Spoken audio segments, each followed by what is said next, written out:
Hello, everyone, and welcome to today's live workshop. Ryan Hassan here, joined by Matt Kay. Matt, how are you today? I'm all right, thanks, mate. How are you?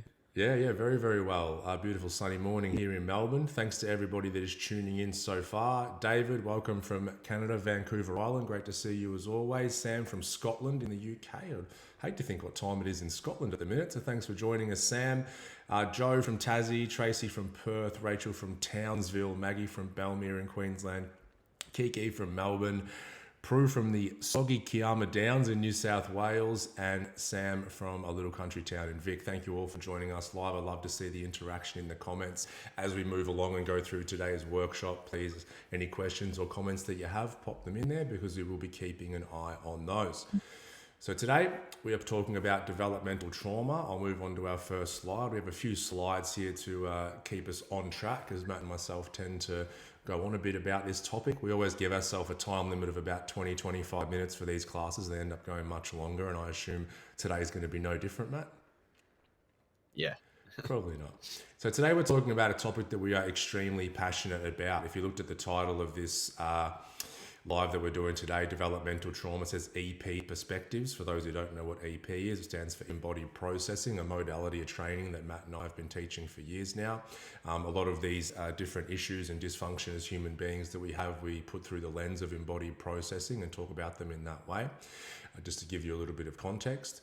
In our teaching, we like to segment trauma into different categories. And the reason that we do that is to show that trauma is a much wider topic and a bigger topic than a lot of people have classically thought. Trauma has become much more, I guess, well known in the common vernacular the last few years, so there is more awareness about it. But we split them up into categories called acute trauma. So acute trauma are these single intense events that a lot of society has classically thought of as trauma. Think of sexual abuse, physical abuse, being in a car accident, a veteran being away at war and seeing or having to do horrible things. That's the classic idea of trauma, and one category is acute. Developmental, which we're going to dive deep into today. There's going to be a lot of information on that. We also have pre-conscious or pre-cognitive trauma. This is trauma that happens in the womb and when we are a baby before the recall part of our brain has developed. We also have genealogical trauma and collective trauma. And there's a lot of overlap with that. Some people, because we teach them in categories, they try and work out what trauma fits in where, but there is a lot of overlap. But today we're jumping into developmental trauma. And Matt, maybe let people know why this is a passionate topic for us, why we see this as so important.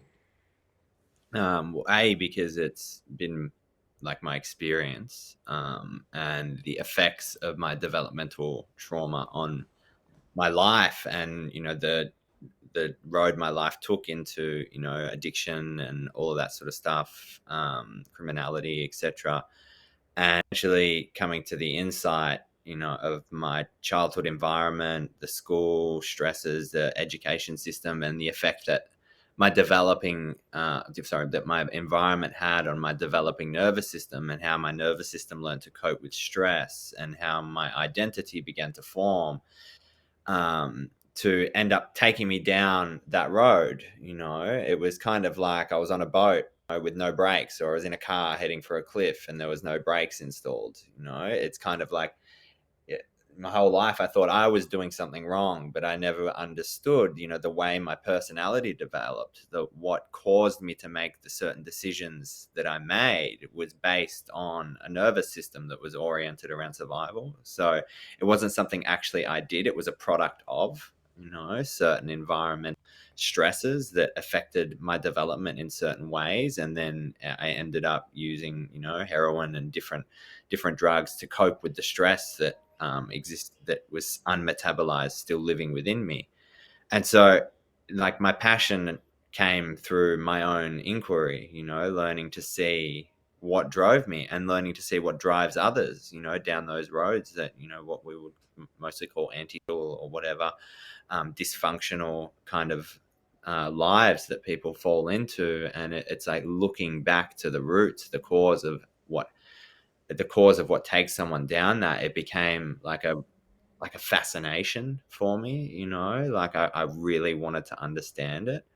And there's not that much out there on it. Like there is, but there isn't in comparison to everything else in our culture.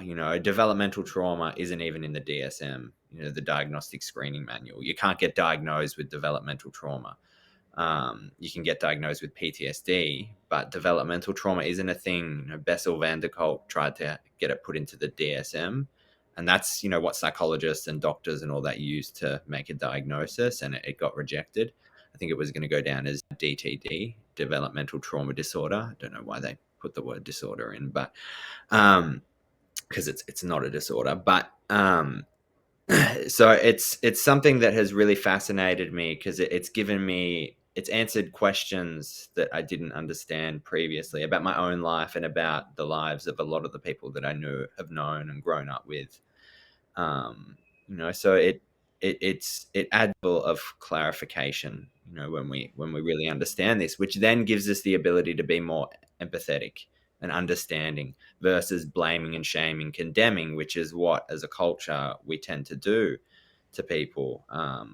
Luckily, that's slowly starting to change. But if we understand something, if we can gain insight into its nature, into what drives it, into why the person is the way they are, and if we can look back in their history and see what caused this person to develop into the personality that they have today, we can start to see the wound beneath the behavior, and it's not actually their fault. you know. Yeah, and it's really important there that we can separate sort of behavior from the human being. And some people like to make a leap where they're like, well, if I understand what's under the behavior, then I excuse the behavior, and that's just simply not true. And also noticing this in ourselves, not just in other people. I think that's the perfect place to start, is because we judge and shame ourselves so fiercely in this life for decisions we make and behaviors that we do or things that we don't do. And once we understand developmental trauma, it can give us a much clearer picture of kind of why we are the way we are and why we show up the way we do.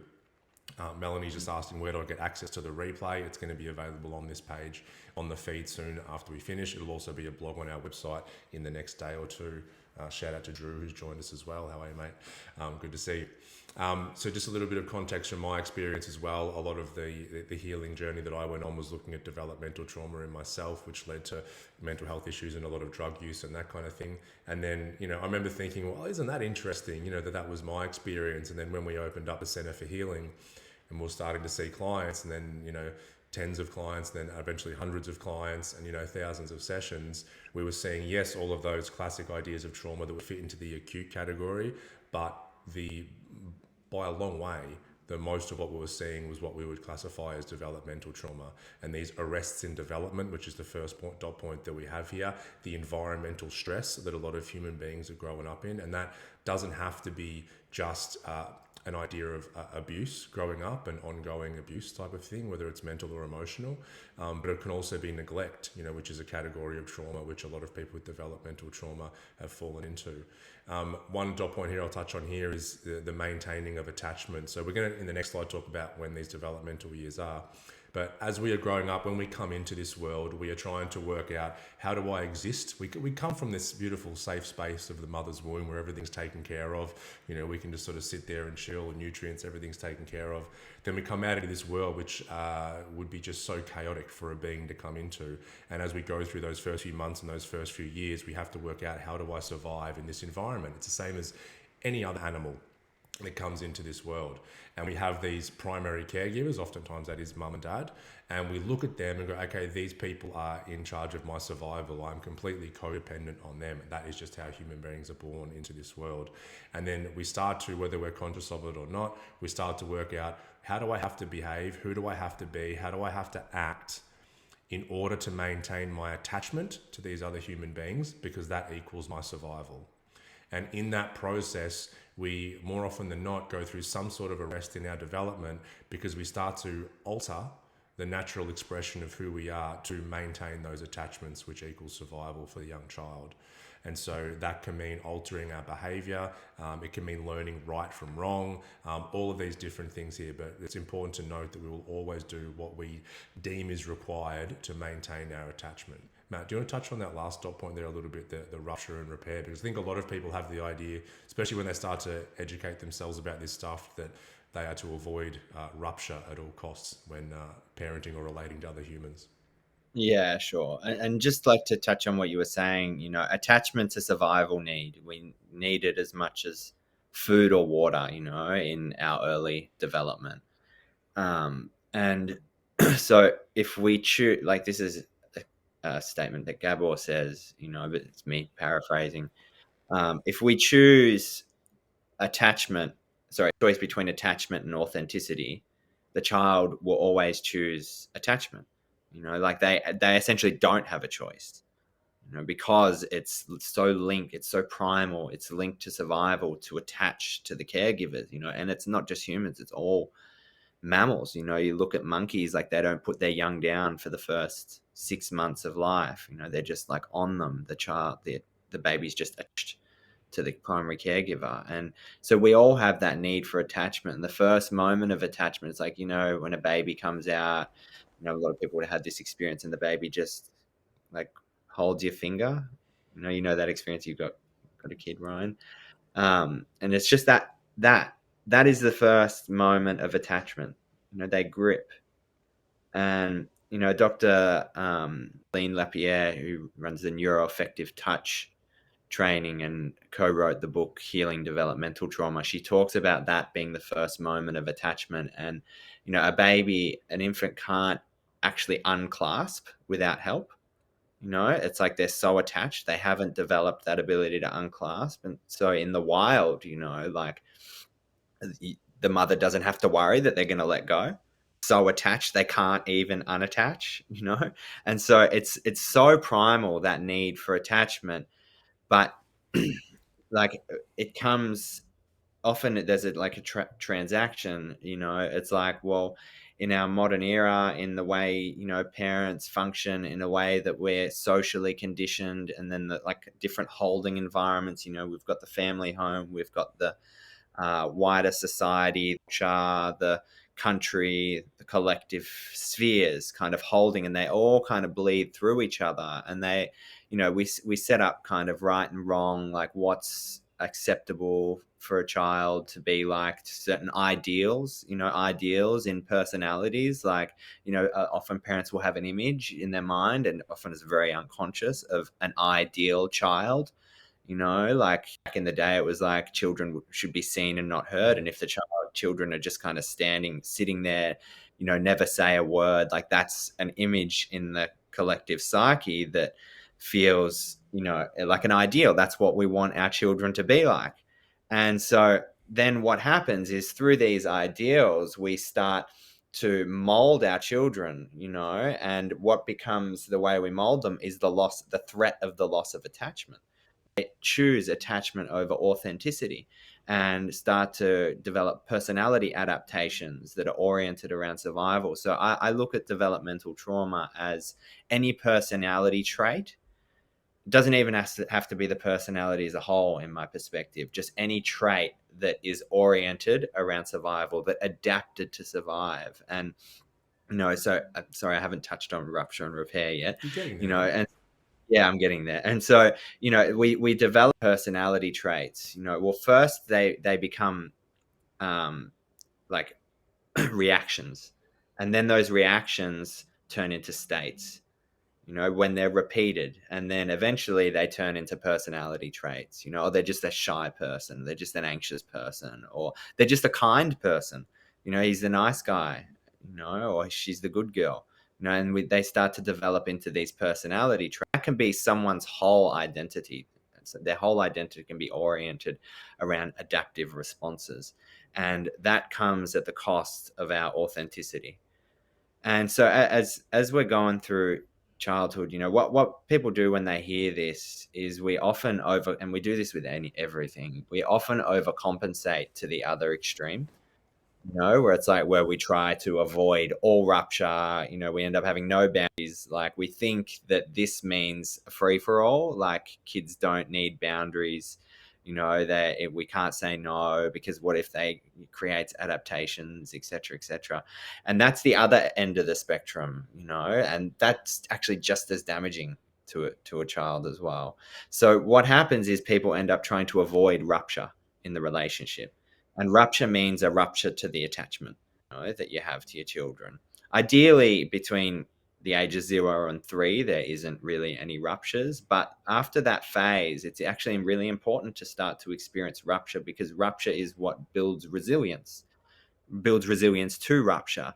It builds resilience to stress. So every time the attachment is ruptured, there's stress in the system. It's like a contraction. The child's system will brace, get a shock. Different levels of cortisol flow through the system. We can go into fight or flight, or different levels of stress. We fall into different layers of the stress spectrum, and that's actually really important to build resilience. It's like in the forest, the roots of the tree start to grow deep during a drought, during stress, so that's healthy stress. But it's only healthy if that attachment is then repaired. If we grow up in a household where the attachment is continuously ruptured but never repaired, so it's kind of like we need to stress, relax, stress, relax. And so through that, say we have our mum or dad yells at us or gets angry at us, or there's a moment of overwhelm in the household or whatever. A lot of households will never repair that. It's just kind of swept under the rug. So then that stress never metabolizes. It stays contracted, and we brace for the next one and the next one and the next one. And eventually, we're kind of tied ourselves into a pretzel. Like we're just this ball of kind of chronic muscular tension. It becomes the foundation for our identity. We become, it's like, and as Alan Watts said, the ego, what you think you are, is nothing but a ball of chronic muscular tension. And it's kind of like that brace becomes the felt sense of our body, which is the feeling of our own presence. But through that experience of, like mum comes or dad comes and maybe they apologize for getting angry, they regain eye contact, so the connection was severed, but then there's a reconnection. And so that rupture and repair builds resilience and actually assists in teaching the nervous system to regulate stress. And so we, just to point out, we don't want to fall to the other end of the spectrum and avoid ruptures altogether, but rather build the ability to repair when there is a rupture. And so the different ways that this plays out, the different dynamics of stress and relax, or connect and disconnect, the different ways that plays out in our family home, then become the relational dynamics of our adult relationships. Yeah, I mean, the classic one of that is you spoke about sort of before, an emotion becoming a state, becoming a trait. And that can what happen when it happens in our developmental years. And one can be, walking on eggshells. So what is walking on eggshells? It's I feel fear around the response of the people in my environment. So when I'm younger, if I have that feeling of fear around my parents and that is ongoing, then all of a sudden that emotion of fear becomes a state of being hyper alert, hyper vigilant in that fear state. And then if that keeps happening through my developmental years, it becomes a personality adaptation. Whereas all of a sudden I'm kind of walking on eggshells all the time. Anytime I perceive conflict, 10, 20, 30 years later in a relationship, at work, in a friendship, as soon as I perceive that, I'm all stuck in that hypervigilance and fear again. And this is where we're going to get into I think the next slide or the one after, these personality adaptations, but that's just one of them. And what Matt said there is so important, the rupture and repair. Kids have all sorts of trouble discerning when they're young that a behavior is wrong versus they're wrong. And so we and parents kind of have trouble coming from that intent as well, where they're trying to say no to a behavior as opposed to saying no as the human. And like Matt said, we get all these ideas of what our child should be like. And then because they don't meet that standard, that unbelievably high standard that we've set in our mind, we start to feel like there's something wrong with them. And one of the biggest issues when it comes to mental and emotional health on a worldwide scale is that people inherently feel like there's something wrong with them. And so if there's too many ruptures and not enough repairs, they'll feel like something is wrong with them. And then that becomes a belief that they have about themselves moving forward. And from that place, I mean, that's why so much dysfunction can show up, because whatever I try and do in life from that point forward, if I inherently believe that there's something wrong with me, then I'm going to have all sorts of trouble, being happy, having the life that I want, having people around me that treat me well and don't overstep my boundaries. I probably won't have any boundaries at all, because somebody who's no good, who are they to have boundaries in the first place? So it can run into so many issues later in life. So developmental trauma, infancy 0 to 3 is one period of development here, and these are kind of estimates. It could be slightly different, but you get the picture. Imprinting phase from 3 to 7. We are creating as human beings so many beliefs about ourselves and the world during that time, because like I said, we're trying to work out how do I survive and hopefully thrive in this environment. So we create beliefs that generalize our experience as a human being in order to try and help us survive. And then our socialization phase, ages 7 to 18 there, that's school years. I've seen a lot of developmental trauma in those school years, whether someone's experienced bullying, no solid friendships at school, trouble with teachers, all of that kind of thing.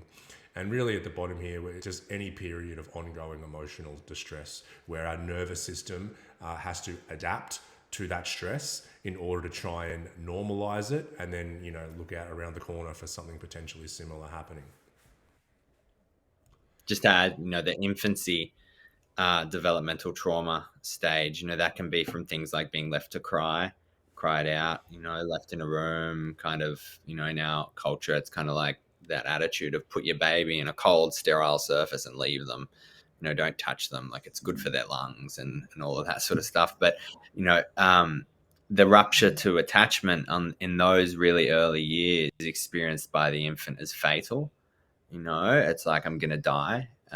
That's what happens when a baby's left by itself to cry, not held. There was actually a study done, I think it was after World War II, where they had a bunch of infants and they were given food, water, all those kind of sustenance, but they weren't held.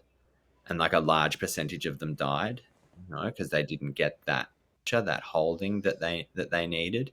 And so what happens in those phases, because we're living in a kind of pre-verbal reality where we don't have words that are kind of superimposing, realities over reality, so it's kind of like that, the idea I'm not safe or I'm anxious isn't there. It's just the felt sense of the body. We're experiencing it on a pre-verbal level. We're only experiencing it as felt sense. And so, if like a child's left by itself, chronically kind of neglected, the feeling of what's wrong with me doesn't show up as what's wrong with me. It's just the felt sense of being alone. Everyone knows the feeling of being alone. And so what's the feeling of being alone prior to words? And so in those early years, 0 to 3, we're setting the foundation of what then sprout into core beliefs. So we're setting up stress patterns within the nervous system and within the body that then give rise and sprout like branches of a tree to different identities once language and cognitive development start to happen in like later years. But they all sprout out of that felt sense of those very early experiences. It's almost like pre-identity. It's like the felt sense of who we are before it becomes Matt or Ryan. It's just a very subtle feeling, and there can be very deep patterns of dysregulation, terror, rage, even shame, that are held in those very early formative years, depending on our development and our parents' nervous system. Transmits through a kind of osmosis into ours, which then transmit generational stress patterns, and unless we kind of work through them, it then goes into our children. This happens as early as utero, and then so every developmental stage after that will end up reenacting same pattern. That same pattern of neglect or abuse or whatever it is. Even before we knew what neglect and abuse was, we had a felt sense of it. Yeah. Yeah, it's so true. Raylene says here in the comments, imagine a world where everyone knew this stuff. And I think as a species, we're in our infancy of learning about this. It's all very new. Like it wasn't until the 1980s that the medical establishment realized or recognized that babies felt pain. Every time one that we teach in our course is like, surely that can't be true. And they look it up and it is. Before that time, they would give babies, if they needed surgery, a paralytic drug and not a painkiller because they didn't think that babies felt pain, which is, from a common sense point of view, is insane. But that was the 1980s, it wasn't that long ago. And then, after that, parents were told, just leave your baby to cry it out. They're trying to manipulate you by continuing to cry. They still say that. They They still still say say that. that, yeah, yeah, yeah, and that's we have like a lot of people that hear Matt and I talk about this kind of stuff. They reflect on their own experience as a child and a kid and growing up. Then if they have kids, they tend to put their parent hat on and start to feel all this guilt of where they've made mistakes and all that. We have a class we did a while ago called Trauma Informed Parenting. You'll find it on our website in the blog. So I encourage you having a look at that because if we go down that rabbit hole, that's going to be the rest of the talk today. But what I'm trying to get at is I think as a collective, we are very much in our infancy in learning about this stuff and how to rupture and repair in a healthy way, and also have that right intent as a parent and not come from a place of our own deficiency and our own expectations on how children or other human beings should be. It's interesting to say that we're in our infancy because it's, like we totally are, but yet like it's biological, and it's like this is how other cultures, even now in ancient cultures, parented. It's like it's like kind of like we lost it, and now we have to kind of relearn it. Relearn. Yeah, it's like monkeys can do it. It's like a biological instincts, but we've actually been conditioned to disconnect from these biological instincts. So we're in our infancy of like actually learning to return to them. It's like they're there. It's like, if I cut my hand, I don't need to do really anything except create the right environment for my hand to heal itself. It's like that same mechanism. There's an intelligence in the body. It's like when a child's crying, it's like an instinct in the mother, to go and soothe the child, but we've been trained out of that. you But know we learned to uh, make iPhones and go to the moon, so. yeah, yeah. Maybe that's a symptom of being so Well, disconnected. that's it. We learned to do that, but now we're all just a bunch of anxious monkeys walking around Yeah, addicted to social media. yeah. So it's one of those things where it's like, well, it's all there. We're just reconnecting to it. It's We are. Yeah. We are. And so we've got here some of the dot points here around developmental trauma, some of the symptoms and how they show up. Relational patterns, they definitely show up in romantic relationships and finding a life partner, but they'll show up in friendships, in our relational dynamics with other family members, our attachment to other people. We can be, without jumping into attachment styles, but are we anxiously attached? Are we avoidant? All of that kind of thing. Disconnected or heightened emotion. This is like those two ends of the spectrum, instead of sort of being in the middle. Some people, from a nervous system point of view, will adapt and go into a very disconnected and dissociated state, where they feel quite disconnected from their emotions, so their own sense of self and also other human beings. The other side of the spectrum is someone being extremely sensitive and heightened emotions at all of these things, all of the stimulus happening on a moment-to-moment, day-to-day basis. Another one of two ends of the spectrum is the people pleasing versus the over independence. One of the ways this shows up, and I've seen this so many times in clients, is either the same very similar flavor of developmental trauma can go one way, whereas I go into a fawn response and I'm trying to appease and please everyone in my life at the abandonment of myself. And the other one there is the over independence, which is like, fuck everyone else. I'm going to do this on my own. I don't need anyone. And so it's pushing people away as opposed to trying over appease. And once again, this is out of balance as it's at either end of the spectrum. And Inability.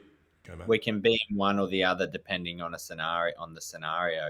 We can actually have both personality structures and dispositions. It's like, like all have all attachment styles, but they get triggered in different scenarios. So it's like, say, in an intimate relationship, we might fall into people pleasing patterns, but then in friendships we might be completely over independent. And so we can have different kind of personality adaptations arise depending on the environment and what in our development was the most suited for survival, that these kind of symbolize or relate back to. And so we end up just these kind of cyclical loops of personality structures and get kind of stuck going in circles. It's Yeah, like, and it becomes the feeling of like, this is who I am, you know.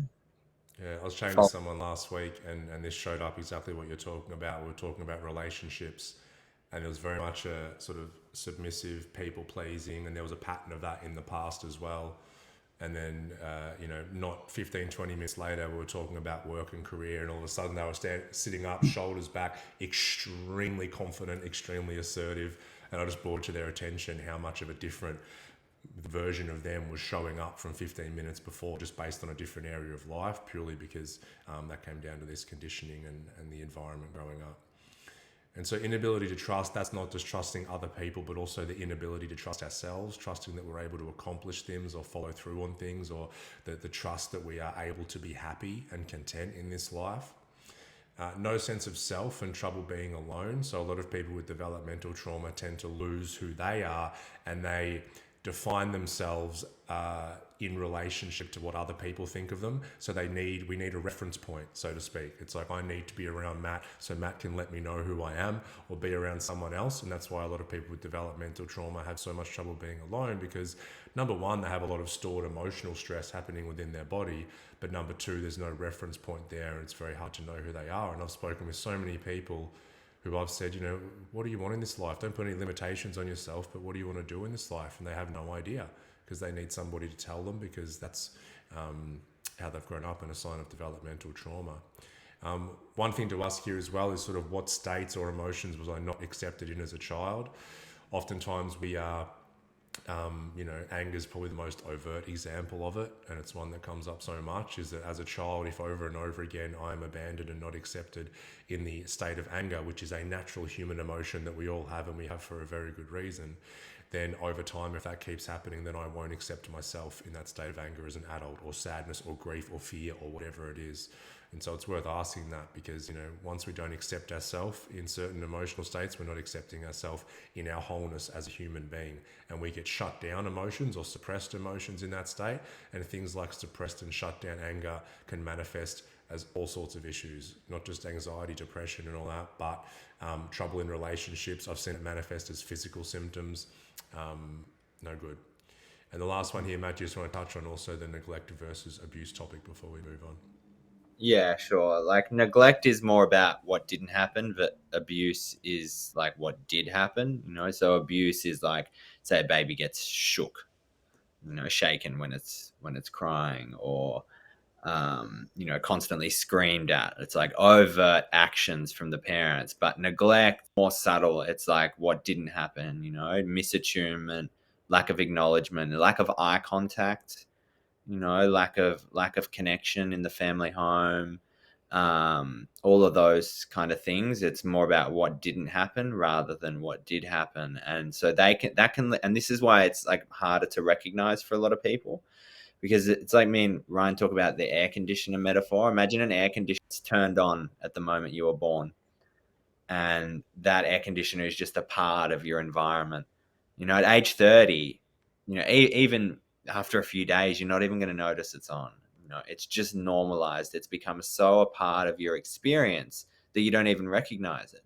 It's like, when the power goes out and it's like all the sound stopped, the fridge, the aircon, whatever else was going, and it's kind of a sense of silence. It's like you only know that the air conditioner was on because of the contrast of the silence. So if it's an air conditioner that's always been on, never turned off, then it's just so normalized and a part of our experience. And often neglect can happen like this. It's just like a hum in the background that isn't there. We can feel, we don't feel right within ourselves. Those kind of, we can notice some of the symptoms, but let's say the constant disconnect in the family home, just the way the organism learns to cope with it is it will just normalize it, put it into the background. And that essentially is what it means when something becomes unconscious. Yeah, and that hum can be just this little hum of anxiety. It can be a hum of rejection. It can be a hum of I'm not good enough. It can be a hum of there's something wrong with me, or all of the above. But like Matt said, it becomes so normalized, and as humans, we're very good at normalizing experience, that we don't know that it's there until it turns off. I just want to touch on a question. I hear from so many people how they were not permitted to cry, especially boys, and so that just goes back to what Ryan was talking about with the anger and what states we're not accepted in. It's kind of like, if we aren't allowed to feel angry, or we're told, don't get angry or don't cry, what happens then is a kind of shock. So tears start to come and mum's like, don't cry, don't you dare cry, if you cry you'll go to your room. It's what happens then is a tension, a brace against the actual emotion. And so then the emotion then gets coupled with fear. And by coupled, I mean kind of entangled. And when it gets entangled with fear, it then gets entangled with a bracing against. Anger itself then becomes the threat, or sadness becomes the threat. And so we disconnect. And then if this happens repeatedly, we orphan anger, or we orphan sadness. And in a sense, we're orphaning our power, our ability to say no. And when we're orphaning anger, and when we're orphaning sadness, we're orphaning empathy. We're orphaning self-compassion. Those more essential qualities of when we allow those emotions, heart can open up, or when we're really angry, we can really say no firmly. So we're orphaning all these essential qualities that we need at the same time, and developing these tension patterns through the body, like these grips. We might feel it in our shoulders, in our belly, in our hips, these different kind of contractions there that are kind of, if you feel into them, are like holding down certain aspects of ourselves. Then, like if we're continuously abandoned when we're angry, then the result is that abandonment is internalized, and we abandon that part of ourselves. And this isn't to say it's like, like acting out our anger reactively is a good thing. Like that's not a good thing. Like hitting others or hurting others, like children tend to hit and scream and all of that sort of stuff. It's about learning to discern the behavior from the person, learning to discern the behavior from the child. Like, well, it's not okay to hit your sister, but it's okay to be angry. Like, what's another way that we can let your anger out? Maybe you might want to draw it, or squeeze a pillow, or so we can redirect it, that healthy aggression, that healthy anger. And so they learn, well, certain behaviors actually aren't okay, but that doesn't mean I'm not okay, because we can change our behavior and learn like how to function better as human beings, as a more kind of unified whole in the family home or in the wider society, etc. But that doesn't create an adaptation in who I believe I am. So we really have to discern the behavior from, discern the behavior from the person. It's like the person from the personality kind of thing. It's like what someone's doing. It's like, as I spoke about at the start, I look at my life and everything I did, it was never who I was. It was just reactions to certain environmental stimulus. And so, but I identified with those reactions, believed it's who I was, and it's like, what the hell's wrong? And so we Yeah. can look at things objectively in that Yeah, way. just a lot of people commenting here about the crying one, about being made wrong, for crying and that kind of thing. And what Matt was talking about there is an overcoupling. One of the dot points we have here is uncoupling emotions, and from the sounds of it, there's that sadness or grief that elicits crying, and then a fear over the top, a fear of someone being mad at. And these adaptations, unless we work through them, they don't go away. So like every time natural grief or sadness is going to come out of us, and we might be 30, 40, 50 years old, then that fear steps in, and we're looking over the shoulder for mum or dad or whoever told us in those developmental years to stop crying. And I remember, for me, I had this kind of anger overcoupled with the sadness, and I didn't cry for a good 30 years or so. And then I remember as an adult, as soon as those tears would start to come, there's just like gritting of the teeth, like, don't you fucking cry, that angry kind of grief. And I remember I had to work through a lot of that anger, and that's part of the uncoupling process, is working with the emotion that's coupled on the top and who elicited that anger or fear or whatever it is.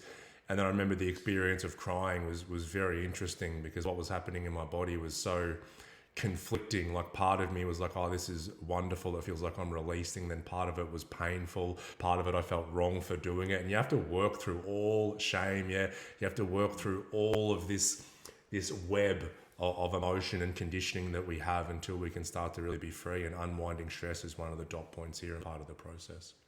It's like we start by making conscious our relationship to these parts of ourselves. Especially with developmental trauma, it's not the same as where there's like just an acute event, something happened, the fight, flight, freeze response was interrupted and got locked in our system. It's like developmental trauma is this vast web of personality structures, belief systems, identities, different adaptations, and then in the body, like what Noel Harburger, the other EP trainer, calls a global mass of undifferentiated suffering.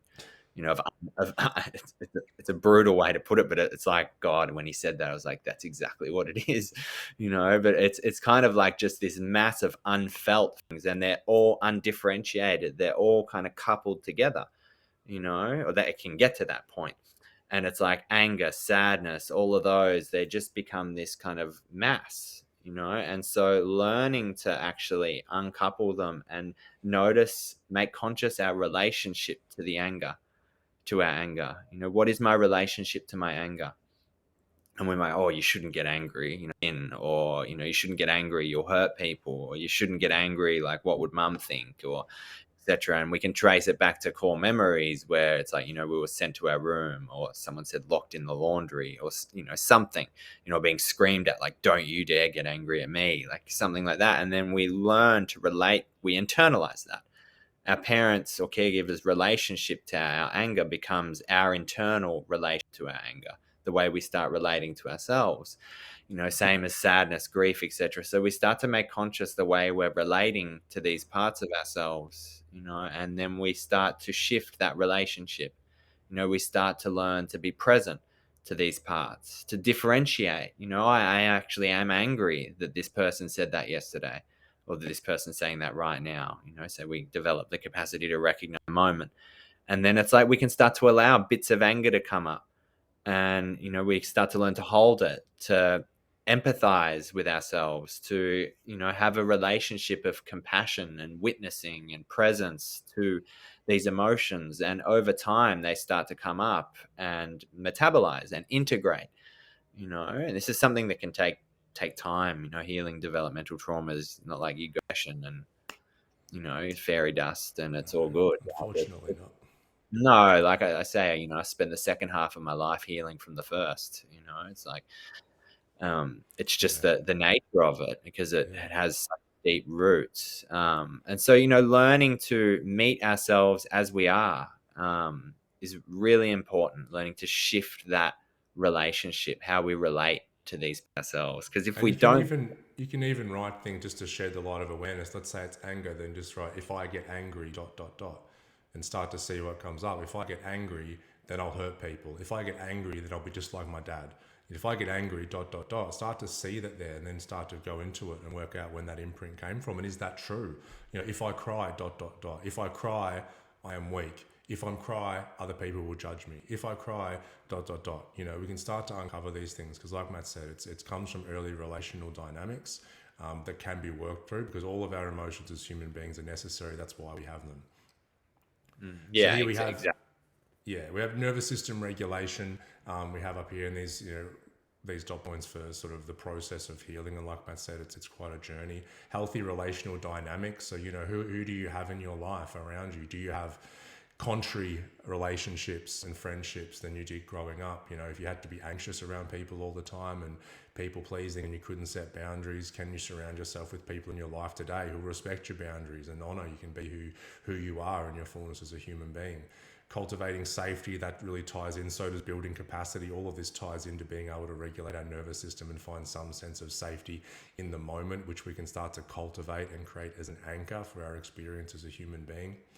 Inquiring into identity and early attachments, we've kind of already jumped into that, but you know, you can think about your primary caregivers like mum and dad growing up, and you can even sit there and bring them to mind an image of them, let's say when you were a kid, so they'd be at whatever age they were, and just start to see how that image of them lands within your body. What does it stir up? Does it stir up something emotionally? Does it stir up thoughts in the mind? Does it stir up images of them yelling at you or belittling you or loving you? We don't know. Does it stir up feelings of frustration or sadness? Do that with mum and dad. That's different ways of inquiring into those early attachments. And also meeting unmet needs. You know, we have these needs that are unmet, and that's what happens when it's either the abuse or neglect side of things in developmental trauma. And so working out what needs you actually have as a human being and how you can start to meet those yourself. Somatic processing, so this is where we're jumping into the body. The soma is the body. EP, what we teach is a somatic modality, so we're teaching how to, yes, work with the psyche and the mind and all that, but how do we actually jump into, you know, instead of working with, like Matt said earlier, you know, I'm not good enough or there's something wrong with me, that feeling of there's something wrong with me that sits within the body, and how does that actually feel for you? Where does that land? Where's that tension? And starting to work with that and unwinding the stress and uncoupling these emotions like we've spoken about. And all of this feeds into really finding the right practitioner. Healing from developmental trauma. We got into the issue of developmental trauma, many people, because of relational dynamics. So how do we actually how do we heal in a relational dynamic? And that's finding the right practitioner. If you reach out and start doing this kind of work with someone, and for whatever reason you don't feel like you're connecting or regulating with them, just try and find someone else. Like, that relational dynamic with a practitioner is so, so important. Any thoughts there, Matt? Just like, yeah, emphasize everything you said, and it's important to do this relationally, because it's through relationship that these ruptures happened, these arrests, and so it's through the contrasting experience, the opposite experience of relationship, that we start to we learn to notice cues of safety, that we learn to trust being able to co-regulate, and it's something that takes time. Just to emphasize that it's if we find it really hard to trust other people, or find it really hard to, be vulnerable, if our relationship to vulnerability is just like one of repression, it can take time, sometimes a long time, to feel safe enough to open up those boxes, in the presence of someone else. But it's actually through that, in the presence of someone else, that it starts to heal the relational trauma that's there. It's like, it's not something we can do on it by ourselves or on our own.